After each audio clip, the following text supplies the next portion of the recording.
தென்னாடுடைய சிவனே போற்றி, எந்நாட்டவர்க்கும் இறைவா போற்றி. அனைத்து தமிழ் உள்ளங்களுக்கும் கனிவான வணக்கங்கள்.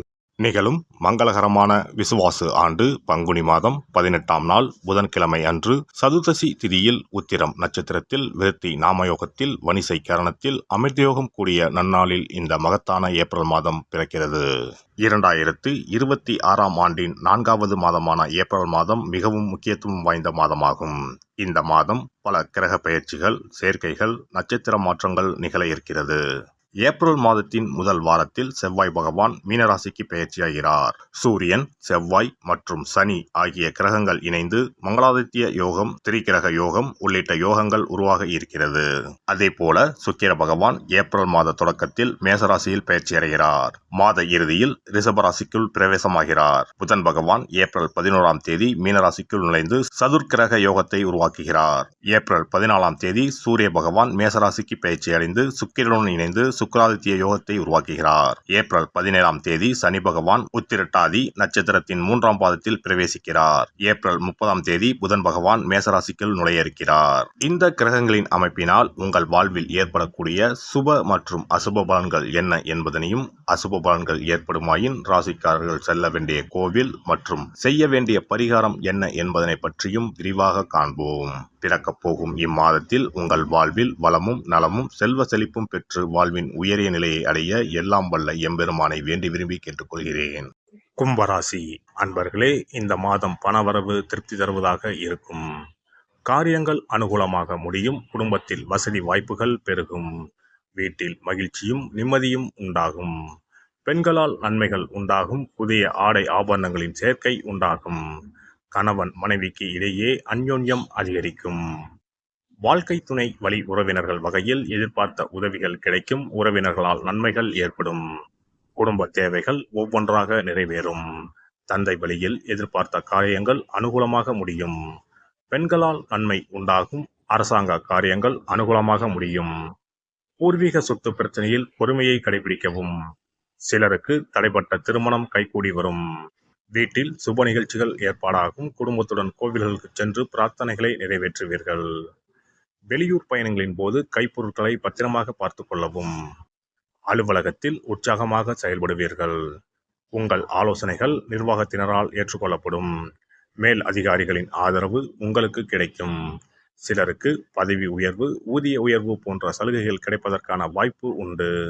சக ஊழியர்களிடையே உங்கள் செல்வாக்கு அதிகரிக்கும்.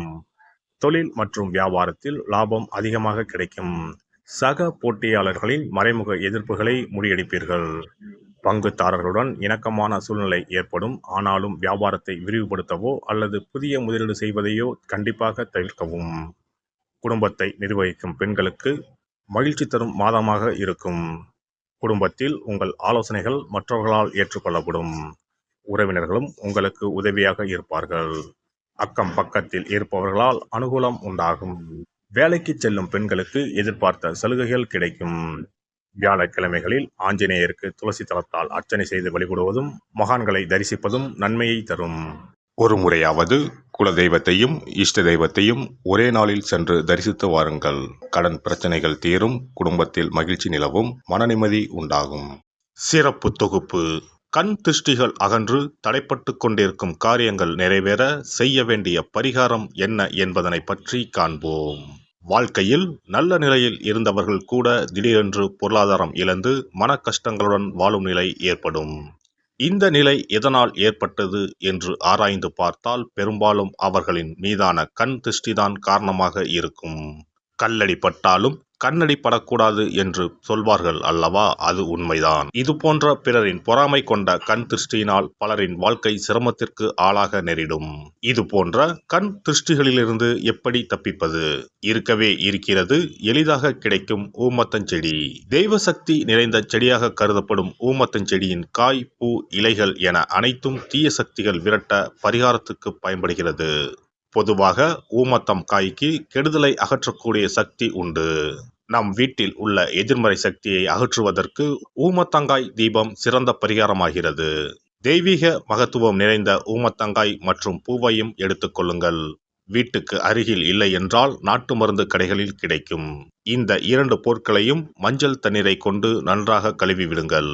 சிறிது நேரம் அவற்றிலுள்ள ஈரம் போக ஆறவிட்டு பிறகு அவற்றை ஒரு மஞ்சள் துணியில் குலதெய்வத்தை வேண்டி ₹1 நாணயத்தோடு சேர்த்து முடிந்து வீட்டின் நிலைப்படியில் கட்டி தொங்க விடுங்கள். இந்த முடிச்சை வெள்ளிக்கிழமை அல்லது ஞாயிற்றுக்கிழமைகளில் தயார் செய்து வாசல் படியில் கட்டுவது சிறப்பு. தினமும் வீட்டில் தீபம் ஏற்றி காண்பிக்கும் போது இந்த முடிச்சுக்கும் காண்பிக்கவும். இதேபோல் ஊமத்தம் இலைகள் கிடைத்தால் அந்த இலைகளை சுத்தமான மஞ்சள் தண்ணீரில் கழுவிவிட்டு அவற்றை கொண்டு வீட்டில் இருக்கும் விநாயகருக்கு திங்கள் கிழமைகளில் தொடர்ந்து அர்ச்சனை செய்து வர வேண்டும். ஊமத்தம் பூவையும் விநாயகருக்கு சூட்டலாம். 3 வாரங்கள் தொடர்ந்து திங்கள் கிழமைகளில் விநாயகருக்கு ஊமத்தை இலையால் அர்ச்சனை செய்து ஊமத்தம் பூவை சூட்டி வழிபட்டால் வீட்டில் உள்ள கெட்ட சக்தி நடமாட்டம் மற்றும் கண் திருஷ்டிகள் தீரும். ஊமத்தம் செடியும் சிவபெருமானுக்கு உகந்த இலை ஆகும். இந்த ஊமத்தங்காய் வைத்து சிவபெருமானுக்கு தீபம் ஏற்றி வழிபடுவதன் மூலம் நமது பிரச்சனைகளில் இருந்து எளிதாக விடுபட முடியும். முதலில் 2 ஊமத்தங்காய்களை எடுத்துக்கொள்ள வேண்டும். அவற்றின் மீது முட்கள் இருப்பதால் மிகவும் கவனமாக கையாள வேண்டும். ஊமத்தங்காயின் காம்பு பகுதிகளை வெட்டி கொண்டு கத்தியை பயன்படுத்தி ஊமத்தங்காயின் உள்ளே இருக்கும் விதை பகுதியை முழுவதுமாக நீக்கிவிட வேண்டும். பின்னர் 2 அகல் விளக்குகள் மற்றும் விளக்கு வைப்பதற்கான 2 தட்டுகளை எடுத்து சுத்தம் செய்து அவற்றிற்கு மஞ்சள் குங்குமம் போட்டு வைத்துக் கொள்ள வேண்டும். பின்னர் 2 தட்டின் மீதும் ஒவ்வொரு அகல் விளக்கை வைத்துக் கொள்ள வேண்டும். அதன் பிறகு எப்போதும் பூஜை செய்வதற்கு வைப்பது போன்ற வெத்தலைப்பாக்கு, பழம் போன்றவற்றை வைத்துவிட்டு 2 விளக்குகளையும் ஏற்றி சிவபெருமானை மனதார வேண்டிக் கொள்ள வேண்டும். எனக்கு இருக்கும் பிரச்சனைகள் அனைத்தும் தீர்ந்து இன்பமான வாழ்க்கை கிடைக்க வேண்டும் என வேண்டிக் கொள்ள வேண்டும். இந்த பூஜையை வெள்ளிக்கிழமை அன்று தொடங்கினால் தொடர்ந்து 9 வெள்ளிக்கிழமைகள் செய்ய வேண்டும். ஊமத்தங்காயின் மீது எவ்வாறு முட்கள் இருக்கிறதோ அதுபோல நமது வாழ்க்கையில் இருக்கும் முட்கள் போன்ற பிரச்சனைகளை அவை தீர்த்து வைக்கின்றன. இந்த பூஜையை நாம் தொடர்ந்து செய்து வருவதால் நம் மீது இருக்கும் கண் திருஷ்டிகள் அகன்றுவிடும். தீராத துயரங்கள் தீர்ந்துவிடும். பணம் நகை நம்மிடம் பெருகி வரும். சிலருக்கு கையில் சுத்தமாக பணம் இருக்காது. வறுமை தாண்டவமாடும். கடன் தொல்லையால் கஷ்டப்படுவார்கள். பண பிரச்சனையில் சிக்கி கொண்டிருப்பவர்கள் இந்த தீபத்தை ஏற்றினால் 3 வாரங்களில் நல்ல பலனை பெற முடியும். தொழிலில் நல்ல முன்னேற்றம் இருக்கும். கடன் பிரச்சனைகள் தீரும். உறவினர்களிடையே பகைமை இருந்தால் அவையும் மறைந்துவிடும். நோய்வாய் உள்ளவர்கள் இந்த தீபத்தை ஏற்றுவதன் மூலம் நல்ல பலனை பெற முடியும். பொதுவாகவே எந்த பரிகாரம் என்றாலும் அதை முழு நம்பிக்கையுடன் செய்தால் மட்டுமே முழு பலன் கிடைக்கும் என்பதை நினைவில் கொள்ளுங்கள். எல்லாம் வல்ல இறையருளால் நீங்களும் உங்கள் அன்பு குடும்பமும் உடல் நலம், நீலாயுள், நிறை செல்வம், உயர் புகழ், மெய்ஞானம் ஓங்கி வாழ்க வளமுடன். இந்த வீடியோ பதிவு உங்களுக்கு பிடித்திருந்தால் லைக் பண்ணுங்க, கமெண்ட் பண்ணுங்க, ஷேர் பண்ணுங்க. மறக்காம சப்ஸ்கிரைப் பண்ணுங்க. பக்கத்துல இருக்கிற பெல் பட்டனை கிளிக் பண்ணுங்க. நன்றி, வணக்கம். ஓம் நமச்சிவாய. சிவாய